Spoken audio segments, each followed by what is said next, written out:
Hello viewers, আসসালামু আলাইকুম। আমি মোহাম্মদ আমিনুল ইসলাম আজকে আপনাদের সাথে উপস্থিত হয়ে গেলাম। আশা করি সবাই ভালো আছে। তো আজকে আপনাদের সাথে যে ভিডিওটি শেয়ার করব সেই ভিডিওটি অত্যন্ত গুরুত্বপূর্ণ একটি ভিডিও।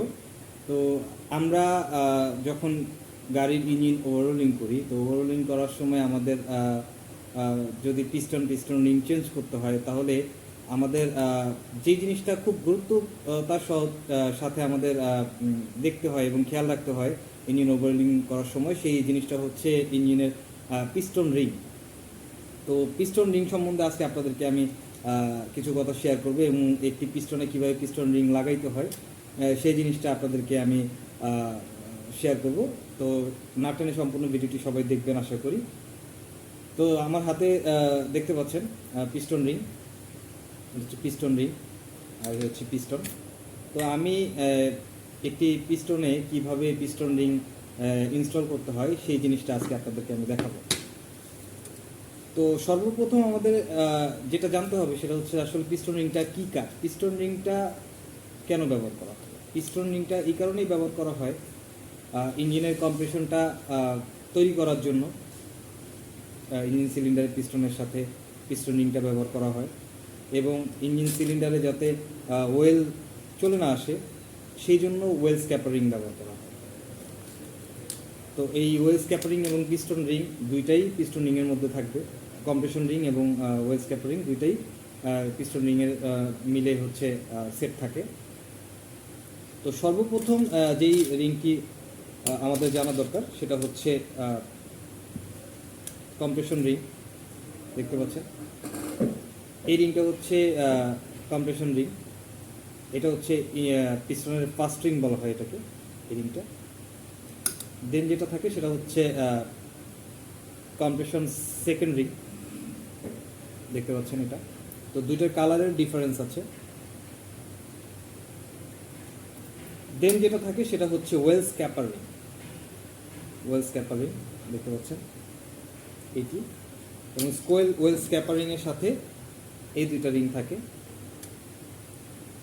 একটি থাকবে ওয়েল স্ক্যাপার রিংয়ের নিচে এবং একটি থাকবে হচ্ছে ওয়েল স্ক্যাপার রিংয়ের উপরে। তো এখন আমি আপনাদেরকে দেখাবো যে আসলে এই পিস্টনের মধ্যে কিভাবে এই পিস্টন রিং ইনস্টল করে আর কি। দেখতে পাচ্ছেন তো এই হচ্ছে আমাদের পিস্টন, যে পিস্টনে আমরা পিস্টন রিং ইনস্টল করব। দেখতে পাচ্ছেন তো এখানে অধিকাংশ পিস্টনের মধ্যেই ইনলেট এবং আউটলেট ভালভের সিম্বলটা দেওয়া থাকে। দেখতে পাচ্ছেন কিন্তু এখানে ইনলেট ভালভ এবং আউটলেট ভালভের সিম্বলটা দেওয়া নাই। এটা আমরা কেমনে বুঝবো কোনটা ইনলেট কোনটা আউটলেট?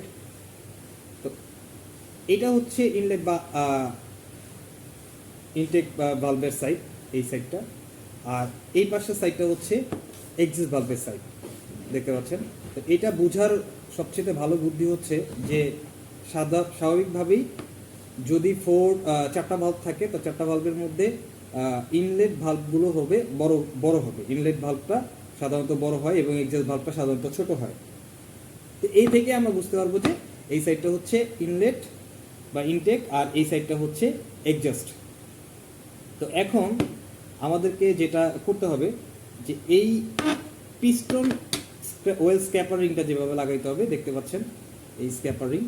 তো এই স্ক্যাপার রিং যখন আমি লাগাবো, তো এই স্ক্যাপার রিং লাগানোর সময় আমাদের কিছু জিনিস খেয়াল করতে হবে, সেই জিনিসটা আমি আপনাদের দেখাবো এখন। তো বন্ধুরা, আমরা এখন যেটা দেখাবো সেটা হচ্ছে well scraper ring. Well scraper রিংটা কীভাবে আমরা লাগাবো এই দেখেন। এই ওয়েল স্ক্র্যাপার রিং যদি আমরা লাগানোর সময় অবশ্যই আমাদের খেয়াল রাখতে হবে যে এই জায়গাটা যাতে ডাব্লিউর মতো না হয়ে যায়। দেখতে পাচ্ছেন এই মাথাটা হবে হচ্ছে এম এর মতো, এরকম হবে। যখন বসাবো তখন এম এর মতো হবে, ঠিক এরকম হবে। তো আমি দেখাই প্রথমে। আর এটা ডাইরেকশন হবে হচ্ছে ইনলেট ভালভের এখানে হবে। দেখতে পাচ্ছেন এই জায়গাটাতে হবে। এই জায়গাটা দিয়ে আমরা হচ্ছে এই রিংটা বসাবো।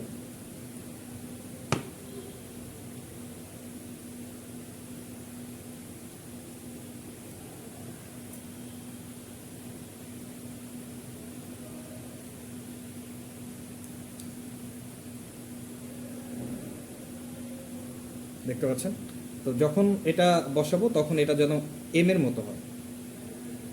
উপরের দিকটা যাতে এম হয়, একটার উপরে যাতে আরেকটা না উঠে যায়।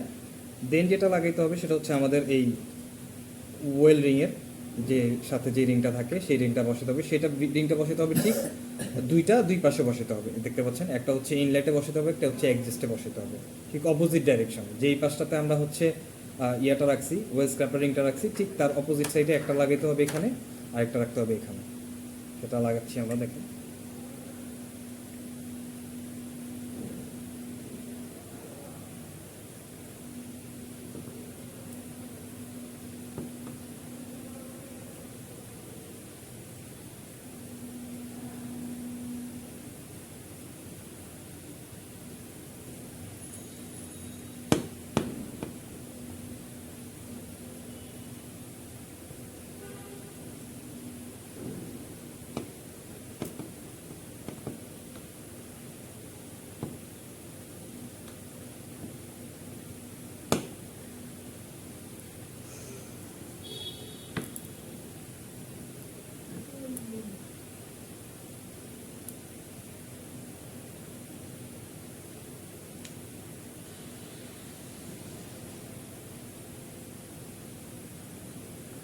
তো লাগানো হয়ে গেছে, দেখুন। তো এটা যখন লাগাবো তখন আমাদের অবশ্যই খেয়াল রাখতে হবে যাতে জিনিসটা ফ্রি থাকে, দেখতে পাচ্ছেন সম্পূর্ণ ফ্রি থাকবে।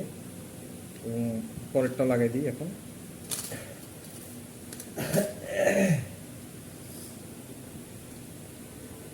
পরের যে ওয়েল্ডিংটা থাকবে সেটা লাগাতে হবে ঠিক অপোজিট ডাইরেকশনে, দেখতে পাচ্ছেন, ঠিক ইনলেটের ঠিক অপোজিটে এক্সজস্টে লাগাইতে হবে।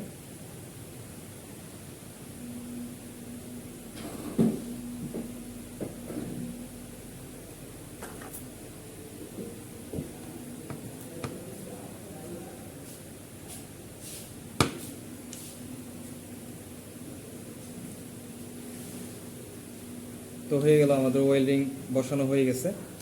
এখন যেটা লাগাইতে হবে সেটা হচ্ছে কম্প্রেশন সেকেন্ড রিং। তো কম্প্রেশন সেকেন্ড রিংটা আমাদের অবশ্যই লাগাইতে হবে হচ্ছে এক্সজস্টের দিকে, এক্সজস্ট ভালভের দিকে লাগাইতে হবে। ঠিক ইনলেট ভালভে যে জায়গাটাতে আমরা হচ্ছে কম্প্রেশন রিংটা লাগাবো ঠিক তার অপোজিট ডাইরেকশনে আমাদের হচ্ছে সেকেন্ড রিংটা লাগাইতে হবে। তো অপোজিট ডাইরেকশনটা হচ্ছে ঠিক এইখানটাতে, আমি এটা লাগাই দিচ্ছি এখানে।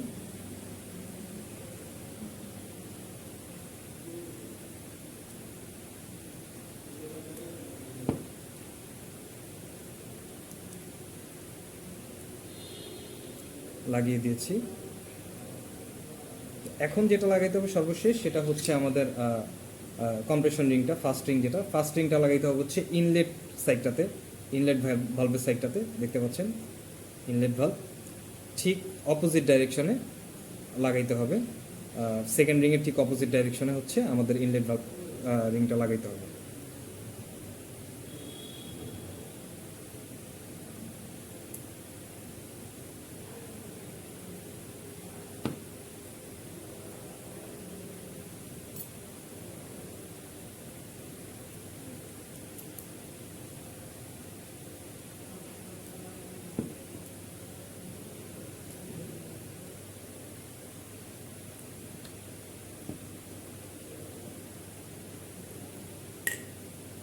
তো বন্ধুরা, লাগানো হয়ে গিয়েছে আমার পিস্টন রিং, সব কয়টা লাগানো হয়ে গেছে। তো এখন আমাদের যে জিনিসটা খেয়াল রাখতে হবে, পিস্টন রিং লাগানোর সময় আমাদের যখন আমরা পিস্টন সিলিন্ডারে সংযোজন করব তখন যাতে পিস্টন রিংগুলো না ঘুরে যায়, যে ডাইরেকশনে লাগাইছি সেই ডাইরেকশনেই যাতে থাকে সেই জিনিসটা আমাদের খেয়াল রাখতে হবে। তো যদি ডাইরেকশন ঘুরে যায় তাহলে যেই সমস্ত প্রবলেমগুলো হতে পারে তার মধ্যে অন্যতম হচ্ছে ইঞ্জিনে মোবিল চলে আসবে। আর ইঞ্জিনে মোবিল চলে আসলে দেখা যাচ্ছে ইঞ্জিন ওয়েল কনজিউম করতে থাকবে এবং ইঞ্জিনের কম্প্রেশনটাও উইক হয়ে যাবে। তো আমরা সেই জিনিসগুলো খেয়াল রাখবো, আর সেই জিনিসগুলো খেয়াল রেখে আমরা পিস্টন রিংটা সংযোজন করব। তো ধন্যবাদ সবাইকে আমাদের ভিডিওটি দেখার জন্য। আর আমাদের চ্যানেলটি যারা সাবস্ক্রাইব করেনি অবশ্যই আমাদের চ্যানেলটি সাবস্ক্রাইব করবেন, আর পাশে থাকা বেল বাটনটি প্রেস করে দেবেন, আর আপনাদের মূল্যবান মতামত আমাদের কমেন্ট করে জানাবেন। আসসালামু আলাইকুম।